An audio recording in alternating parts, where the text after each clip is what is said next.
ಈ ಕಡೆ ಬನ್ನಿ ಈ ಕಡೆ ಅದು ಶೂಟ್ ಮಾಡ್ತಾರೆ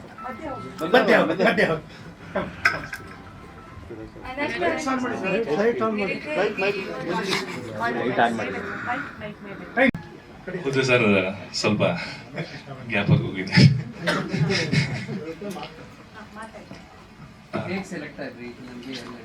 ಸರ್, ನಾನು ಮಂಡ್ಯ ರಮೇಶ್ ಅವರ ನಟನ ಸ್ಟೂಡೆಂಟು.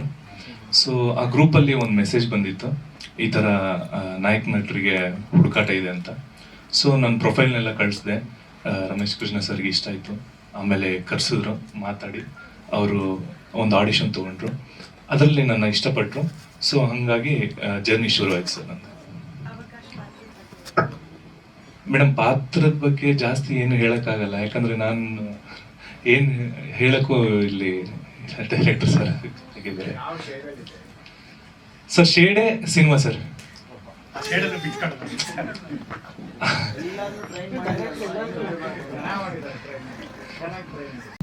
ನಾನು ತುಂಬಾ ವರ್ಷದಿಂದ ನಾನು ಸಿನಿಮಾ ರಂಗದಲ್ಲಿದ್ದೆ, ಬಟ್ ಏನು ಸಾಧನೆ ಆಗಿಲ್ಲ. ಸೊ 2007 ನಾನು ಏನೋ ಮಾಡಬೇಕು ಅಂತ ಹೇಳ್ಬಿಟ್ಟು ಒಂದು ಸಿನಿಮಾ ಮಾಡೋಣ ಅಂತ ರಿಜಿಸ್ಟರ್ ಮಾಡ್ಕೊಂಡೆ. ನಾನು ಅವತ್ತು ನಾನು ಮಾಡ್ಲಿಕ್ಕಾಗಿಲ್ಲ, ಅವತ್ತಿಂದ ಇದುವರೆಗೂ ಮಾಡ್ಲಿಕ್ಕಾಗಿಲ್ಲ. ಸೊ 2023 ನಮ್ಮ ಸ್ನೇಹಿತರು, ಒಂದು 30 ವರ್ಷದ ಸ್ನೇಹಿತರು, ರಮೇಶ್ ಕೃಷ್ಣ ಅವರೊಂದು ಸದಭಿರುಚಿಯ ಒಂದು ಚಿತ್ರ, ಅಂದರೆ ಎಲ್ಲ ಒಂದು ಮಕ್ಕಳಿಗೆ, ಒಂದು ಯುವ ಜನಾಂಗಕ್ಕೆ ಮತ್ತು ಪೇರೆಂಟ್ಸ್ಗೆ, ಮೇಜರಾಗಿ ಪೇರೆಂಟ್ಸ್ಗೆ ಇದು ಅವ್ರಿಗೆ ಒಂದು ಅವೇರ್ನೆಸ್ ಕೊಡೋವಂಥ ಒಂದು ಚಿತ್ರ ಇದು. ಅದರದ್ದು ಏನು ಮುಂದೆ ರಿಲೀಸ್ ಆಗುತ್ತೆ, ಅದನ್ನು ನೋಡಿ ಅಟ್ಲೀಸ್ಟ್ ಎಲ್ಲರೂ ನಮಗೆ ಒಂದು ಸಪೋರ್ಟ್ ಮಾಡಬೇಕು ಅಂತ ಹೇಳ್ಬಿಟ್ಟು ನಾನು ಬೇಡ್ಕೊಳ್ತೀನಿ. ನಾನು ಇಂಡಸ್ಟ್ರಿಯಲಿಸ್ಟ್, ನಾನು ಪ್ಲಾಸ್ಟಿಕ್ ಇಂಡಸ್ಟ್ರಿ ಇದೆ ನಂದು. ನಾನು ಒಂದು 1998 ಇಂದನೂ ಅದು ಮಾಡ್ತಾ ಇದ್ದೆ. 2007 ಮುಂಚೆ ಏನೋ ಮಾಡಬೇಕು ಅಂತ ಹೇಳಿ ಏನು ಮಾಡಬೇಕು ಅನ್ಕೊಂಡಿದ್ದೆ? 2007 ಮುಂಚೆ ನಾನು ಆ್ಯಕ್ಚುಲಿ 1992 ನಾನು ಫಿಲಿಮ್ ಲ್ಯಾಂಡ್ ನಾನು ಆ್ಯಕ್ಟಿಂಗ್ ಮಾಡಬೇಕು ಅಂತ ಬಂದಿದ್ದೆ. ನಾನು ಆ್ಯಕ್ಟ್ ಮಾಡಬೇಕು, ಒಂದು ಆರ್ಟಿಸ್ಟ್ ಆಗಬೇಕು ಅಂತ ಬಂದೆ. ಅದು ಇದರಲ್ಲಿ ನಾನು ಮಾಡಲಿಲ್ಲ, ಹಾಡಿಲ್ಲ. ಅಲ್ಲ, ಪಾತ್ರ ಮಾಡೋಕ್ಕೋಸ್ಕರ ನಾನು ಪ್ರೊಡ್ಯೂಸರ್ ಆಗಿಲ್ಲ, ಬಟ್ ಮೊದಲು ಮಾಡಬೇಕು ಅನ್ಕೊಂಡಿದ್ದೆ. ಬೇರೆ ಯಾರಾದರೂ ನನ್ಗೆ ಇದು ಪ್ರೋತ್ಸಾಹ ಇದು ಕೊಟ್ಟಿದ್ರೆ ನಾನು ಮಾಡ್ತಾ ಇದ್ದೆ. ನಾನೇ ಪ್ರೊಡ್ಯೂಸ್ ಮಾಡ್ಬಿಟ್ಟು ನಾನೇ ಆಕ್ಟಿಂಗ್ ಮಾಡೋದು ಅದು ಸಮಂಜಸ ಅಲ್ಲ ಅನ್ಸುತ್ತೆ ನನಗೆ. ಸೊ ಅದಕ್ಕೆ ಒಂದು ಹೊಸ ಮುಖಗಳಿಗೆ ನಾನು ಚಾನ್ಸ್ ಕೊಟ್ಟಿದ್ದೀನಿ. ಅನರ್ಥ ಬಗ್ಗೆ ತಮ್ಮ ಮಾತು. ಎಲ್ಲರಿಗೂ ನಮಸ್ಕಾರ. ನಾನು ವಿಹಾನಿ. ನಾನು ಮೂಲತಃ ಮಂಡ್ಯದವಳು. ನಾನು ಆ್ಯಕ್ಚುಲಿ ಫಿಲಮ್ ಬ್ಯಾಕ್ಗ್ರೌಂಡಿಂದ ಬಂದಿದ್ದಲ್ಲ, ಅಥವಾ ನಾನು ಚಿಕ್ಕ ವಯಸ್ಸಿಂದ ಕಲ್ತು ಆ ಥರ ಏನಿಲ್ಲ. ನಾನು ಮೆಡಿಕಲ್ ಸ್ಟೂಡೆಂಟ್ ಆ್ಯಕ್ಚುಲಿ. ನನಗೆ ಫಿಲಮಲ್ಲಿ ಸ್ವಲ್ಪ ಇಂಟ್ರೆಸ್ಟ್ ಇತ್ತು. ಅದರಿಂದ ನಾನು ನವರಸ ನಟನ ಅಕಾಡೆಮಿಗೆ ಹೋಗಿ ಜಾಯ್ನ್ ಆದೆ. ಅದಾದ ನಂತರ ಶಾರ್ಟ್ ಮೂವೀಸ್ಗಳನ್ನ ಮಾಡ್ತಾಯಿದ್ದೆ. ಮುಗ್ದ ತಕ್ಷಣ ಆವಾಗ ಒಂದು ಮೆಸೇಜ್ ಬಂತು, ಸರ್ ಅವರು ಆಡಿಷನ್ ಮಾಡ್ತಿದ್ದಾರೆ ಅಂತ ಹೇಳಿ. ಆವಾಗ ಮಾಲು ಶ್ರೀನಿವಾಸ್ ಸರ್ ಅವರು, ಇಲ್ಲ ನೀನು ಆಡಿಷನ್ ಕೊಡು, ಸೊ ನೀನು ಸೆಲೆಕ್ಟ್ ಆಗೇ ಆಗ್ತೀಯ ಅಂತ ಹೇಳಿ ಅವರೇ ಕರ್ಕೊಂಬಂದು ಆಡಿಷನ್ ಕೊಡಿಸಿದ್ರು.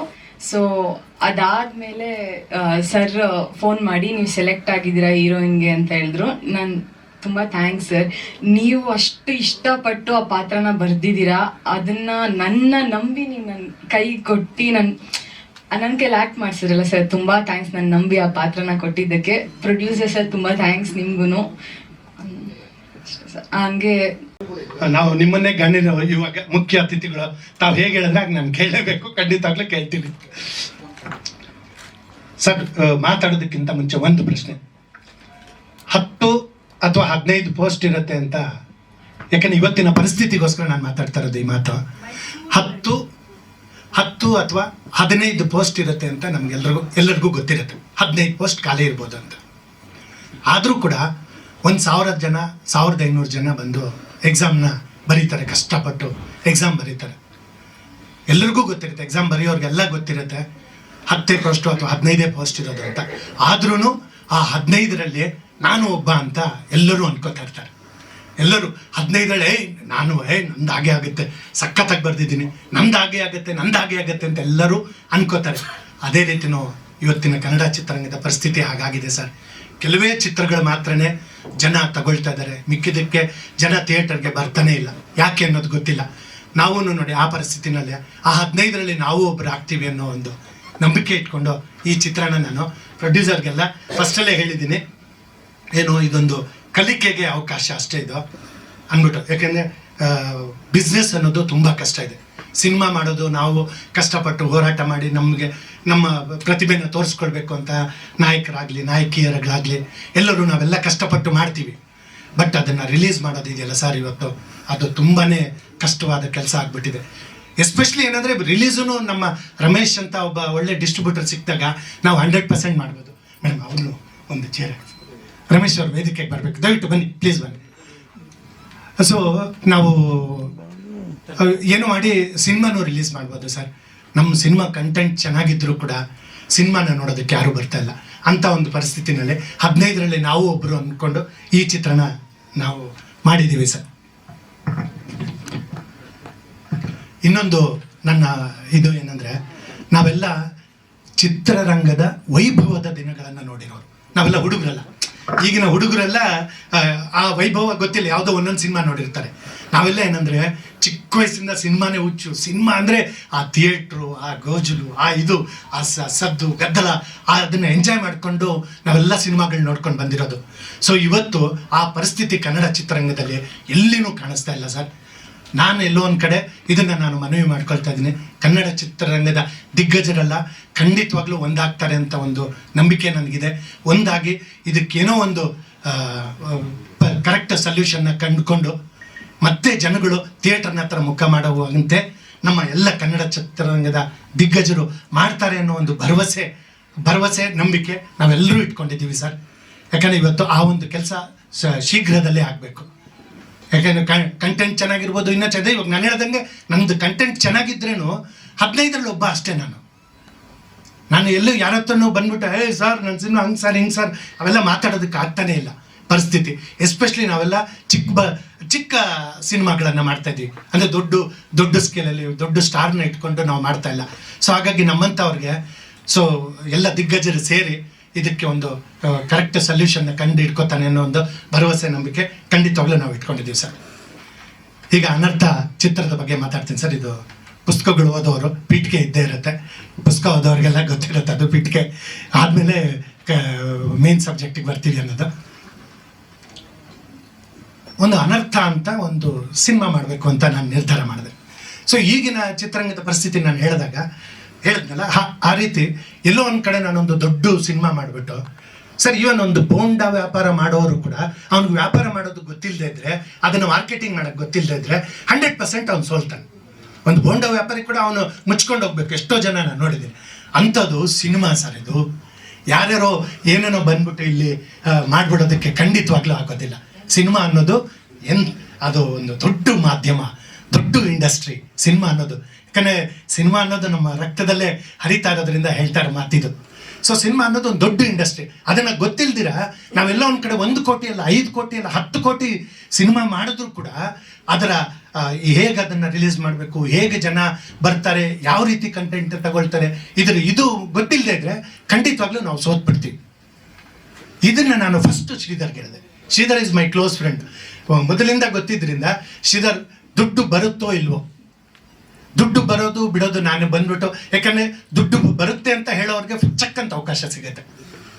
ಯಾರೋ ಒಬ್ಬ ಡೈರೆಕ್ಟರ್ ಬಂದು ಸರ್ ನೋಡಿ ಸರ್ ಒಂದು ಸಿನಿಮಾ ಮಾಡೋಣ ಸರ್, KGF ಥರ ಆಗುತ್ತೆ, ನಮ್ಮ ರಕ್ಷಿತ್ ಇವ್ರದ್ದು ಕಾಂತಾರ ಸಿನಿಮಾ ಆಗೋಗ್ಬಿಡುತ್ತೆ ಸರ್ ಅಂತ ಹೇಳ್ಬಿಟ್ಟು ಆಗೋಗುತ್ತೆ ಸರ್, ಒಂದು ಎಣಿಸ್ಕೊಬೋದು. ಇವ್ರು ಎಲ್ಲೋ ಒಂದು ಕಡೆ ಹೌದೇನಪ್ಪ ಅಂದ್ಬಿಟ್ಟು ಮನೆಯಲ್ಲಿರೋ ಜಾಗ ಎಲ್ಲ ಮಾಡ್ಕೊಂಬಿಡ್ತಾರೆ ದುಡ್ಡು ತುಂಬ್ಕೊಳ್ಳೋಕ್ಕೆ. ಸೊ ಅಂಥ ಒಂದು ಡೈರೆಕ್ಟರ್ ನಾನಲ್ಲ. ಸೊ ನಾನು ಎಲ್ಲೋ ಒಂದು ಕಡೆ ಈ ಥರ ಒಂದು ಸಿನಿಮಾ ಮಾಡೋದಕ್ಕೆ ಹೊರಟಾಗ ಶ್ರೀಧರ್, ಇದರಲ್ಲಿ ಫಸ್ಟ್ ಕಲಿಬೇಕು, ನೀವು ಏನು ಬಿಸ್ನೆಸ್ ಕಲಿಬೇಕು. ಹಾಗಾಗಿ ಅದಕ್ಕೆ ಒಪ್ಕೊಳ್ತೀನಿ ಅಂದರೆ ನಾವು ಸಿನಿಮಾ ಮಾಡೋಣ ಶ್ರೀಧರ್. ಡೆಫಿನೆಟ್ಲಿ ಸರ್, ಖಂಡಿತ ನಾನು ದುಡ್ಡು ಬರುತ್ತೆ ಅನ್ನೋದು ಎಲ್ಲರಿಗೂ ಆಸೆ ಇದ್ದೇ ಇರುತ್ತೆ, ಬರುತ್ತೆ ಅನ್ನೋದು. ಸೊ ಅದ್ರ ಮಧ್ಯೆ ನಾನು ಏನಪ್ಪ ಹೇಳ್ತಾ ಇದ್ದೀನಿ ಅಂದರೆ, ಒಂದು ಸಿನಿಮಾ ಮಾಡೋಣ, ನೀವು ಹೇಳ್ದಂಗೆ ಕಲಿಯೋಣ. ಸೊ ಇದರಲ್ಲಿ ನಮಗೆ ಕರೆಕ್ಟ್ ಪಾಠ ಆಯಿತು ಅಂದರೆ ಖಂಡಿತವಾಗ್ಲೂ ಮುಂದುವರ್ಸ್ಕೊಂಡು ಹೋಗೋಣ ಅಂತ ಹೇಳ್ಬಿಟ್ಟು ಅವ್ರು ಬಂದಿರೋದು. ಆ ಸಮಯದಲ್ಲಿ ನಾನು ಯಾಕೆಂದರೆ ತುಂಬ ಸಿನಿಮಾ ವಾಚರ್ಸು ಸರ್ ನಾವು, ನಮಗೆ ಸಿನಿಮಾ ಬಿಟ್ಟರೆ ಬೇರೆ ಗೊತ್ತೇ ಇರಲ್ಲ. ಯಾವಾಗಲೂ ಸಿನಿಮಾ ನೋಡ್ತಾ ಇರೋದು, ಅದು ಇದು ಸಿನಿಮಾಗೆ ಸಂಬಂಧಪಟ್ಟಿದ್ದೇನೆ ಮಾಡೋದ್ರಿಂದ ಎಲ್ಲ ಸಿನಿಮಾಗಳು ಬರ್ತಾ ಇದೆ ಸರ್. ಈಗ ನಾವು ಎಲ್ಲ ಲ್ಯಾಂಗ್ವೇಜ್ ಸಿನಿಮಾನೂ ನೋಡುವಂಥವ್ರು. ನನ್ನ ಸಿನಿಮಾ ಏನಾದರೂ ಒಂದು ಚೂರು ನಾನು ಡಿಫ್ರೆಂಟಾಗಿ ಹೇಳಬೇಕು, ಒಂದು ಚೂರು ಡಿಫ್ರೆಂಟ್ ಅಷ್ಟೇ. ಅದೇ ಹೀರೋ ಇರ್ತಾನೆ, ಅದೇ ಹೀರೋಯಿನ್ ಇರ್ತಾಳೆ, ಅದೇ ದ್ವೇಷ ಇರುತ್ತೆ, ಅದೇ ವಿಲನ್ಸ್ ಇರ್ತಾರೆ, ಅದೇ ಮರಡರ್ಗಳು, ಅದೇ ಏನು ನಾವೇನು ಸಾಂಗು ಇವಾಗ ಸಾಂಗ್ ಹಾಕಿದೆ, ಸಾಂಗು ಸರ್ ತುಂಬ ಚೆನ್ನಾಗಿದೆ ಒನ್ಸ್ ಮೋರ್ ಅಂತ ಹೇಳಿದ್ರು, ಒನ್ಸ್ ಮೋರ್ ಕೇಳ್ಬೋದು ಅಂದರು ಅವರು ಸೀನಿಯರ್ ಎಡಿಟರು ಸರ್. ಅಂಥವ್ರ ಬಾಯಲ್ಲಿ ಆ ಮಾತು ನಾನು ಕೇಳಿದಾಗ ಐ ಆಮ್ ವೆರಿ ಹ್ಯಾಪಿ. ಯಾಕಂದರೆ ನನ್ನ ಮೆಲ್ಲುಸುರೆ ಸಾವಿಗೆ ಸಿನಿಮಾನ ನೋಡ್ಬಿಟ್ಟು ಸರ್ ನನಗೆ ಒಳ್ಳೆ ರಿವ್ಯೂ ಕೊಟ್ಟಿದ್ದರು. ಯಾಕಂದರೆ ಅದೊಂದು ನಾನು ಸದಭಿರುಚಿ ಚಿತ್ರ ಮಾಡಿದ್ದೆ ಆಗ. ಸೊ ಒಂದು ಏನಾದರೂ ಒಂದು ಚಿಕ್ಕ ಡಿಫ್ರೆಂಟ್ ಆಗಿರುವಂಥ ಒಂದು ಇದನ್ನ ಹೇಳಬೇಕು ಅಂತ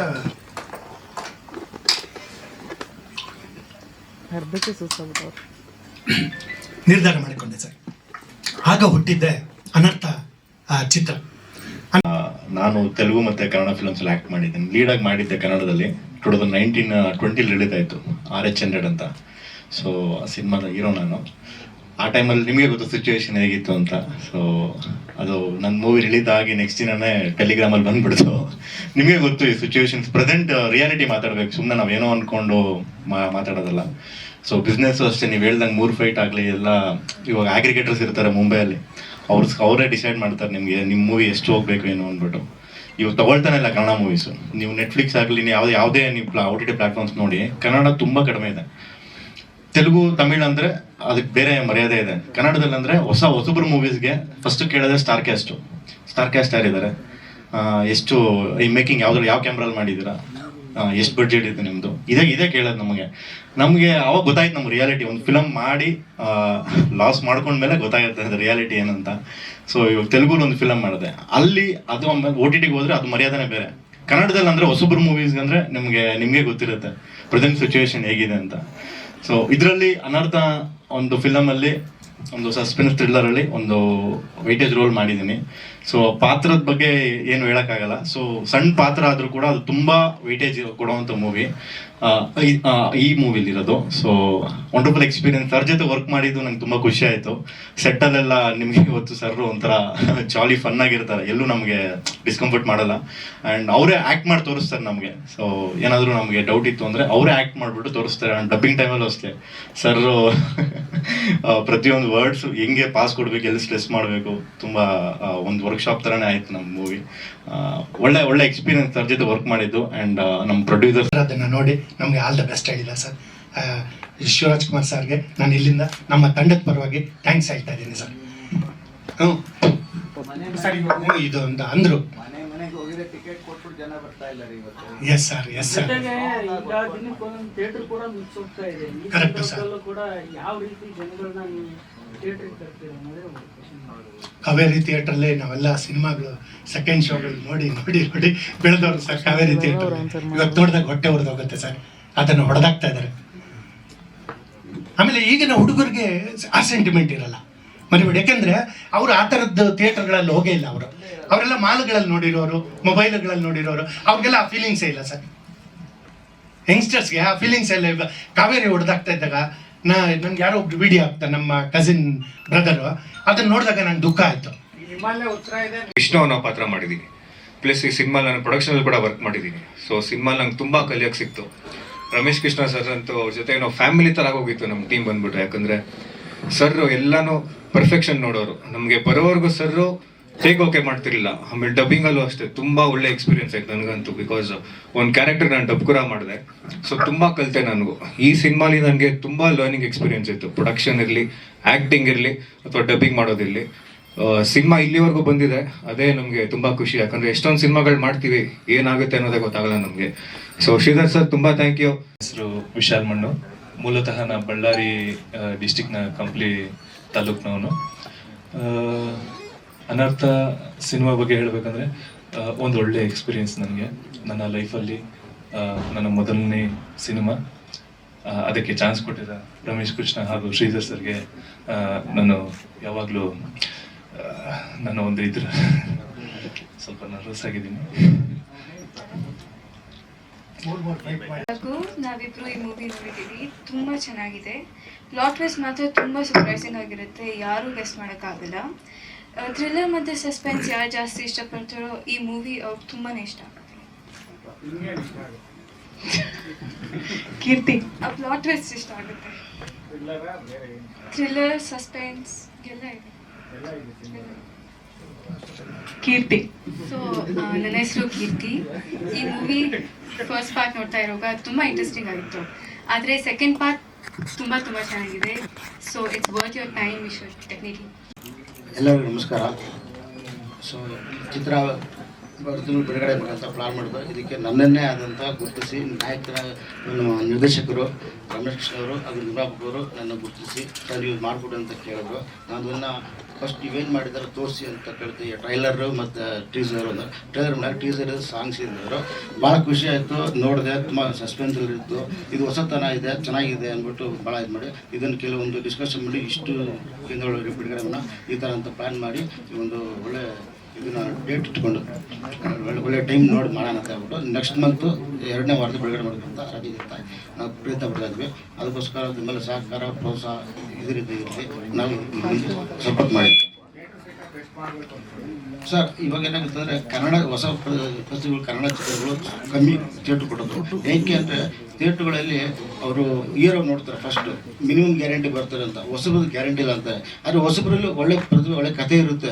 ನಾವೆಷ್ಟೇ ಹೇಳಿದ್ರು ನೋಡೋಣ ಮಾಡೋಣ ಅಂದ್ಬಿಟ್ಟು ಒಂದು ವರ್ಷ ಕೊಡ್ತಾರೆ. ಚೆನ್ನಾಗಿತ್ತು ಅಂದರೆ ಶೋಭಾಷ್ ರೈಸ್ ಮಾಡ್ತಾರೆ, ಇಲ್ಲಾಂದರೆ ಕೇಳಿದ್ರೆ ತಗೊಂಡ್ಬಿಡ್ತಾರೆ. ಈ ಸಮಸ್ಯೆಗಳು ಜಾಸ್ತಿ ಆಗ್ತಾ ಇದೆ. ಸೊ ಅದು ಏನಾಗುತ್ತೆ, ಈ ಹೊಸ ಪ್ರತಿಭೆಗಳಿಗೂ ನಾವು ಅವಕಾಶ ಕೊಡಬೇಕು, ಬೆಳೆಸ್ಬೇಕು, ನಾವು ಪ್ರಯತ್ನ ಪಡ್ತೀವಿ. ಅವ್ರು ಥಿಯೇಟ್ರ್ನವರು ಹೊಸರು ನೋಡೋಣ, ನಮಗೇನು ಜನ ಬರಬೇಕು, ಥಿಯೇಟ್ರ್ ಕಲೆಕ್ಷನ್ ಹಾಕೊಂಡು ನೋಡ್ತಾರೆ. ನಾವು ಫೈಟ್ ಮಾಡಿ ಏನೋ ಮಾಡಿ ಕೆಲವರು ನಮ್ಮದು ಸಪೋರ್ಟ್ ತೊಗೊಂಡು ಇರಲಿ ರಮೇಶ್ ರಿಲೇಟ್ ಮಾಡ್ತಾರೆ, ನಮ್ಮ ಅವಕಾಶ ಕೊಡ್ತಾರೆ. ಕೆಲವೊಂದು ಶೋಭೇಶ್ ರೈಸ್ ಆಗ್ತವೆ, ಕೆಲವೊಂದು ಅವರೇ ನಮ್ಮ ನೋಡ್ಬಿಟ್ಟು ಕಂಟಿನ್ಯೂ ಮಾಡಿ ವಾರಗಟ್ಟಲೆ ಇರಲಿ ಅಂತ ಮಾಡ್ತಾರೆ. ನಮಗೆ ಒಂದು ಪ್ರೇಕ್ಷಕರಿಗೂ ಒಂದು ಒಳ್ಳೆಯ ಅಭಿಪ್ರಾಯ ಬರಲಿ ಅಂತ ನಾವು ಎಲ್ಲ ಕಡೆ ಪ್ರಚಾರ ಮಾಡಿ ಎಲ್ಲ ಒಂದು ಪ್ರೆಸ್ ಮೀಟ್ ಅಂತ ಸಪೋರ್ಟ್ ಮಾಡ್ತೀವಿ ಅಂತ ಹೇಳ್ಬೋದು.